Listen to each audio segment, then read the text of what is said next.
కడుపు నిండాలంటే టిఫిన్ సెంటర్లు, పండాలంటే ఫర్టిలిటీ సెంటర్లు. పూర్తి వివరాలకు చదవండి రేపటి సాక్షి దినపత్రిక.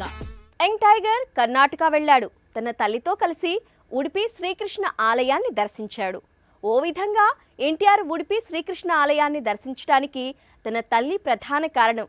తన తల్లి చాలా కాలంగా సొంతూరు కుందాపురాతో పాటు ఉడిపి శ్రీకృష్ణుడి దర్శనానికి వెళ్దామని అడుగుతున్నారట.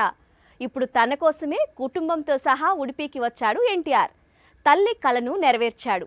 వీరితో పాటు ఎన్టీఆర్ స్నేహితులు ప్రశాంత్ నీల్, కన్నడ నటుడు రిషబ్ శెట్టి కూడా ఉన్నారు.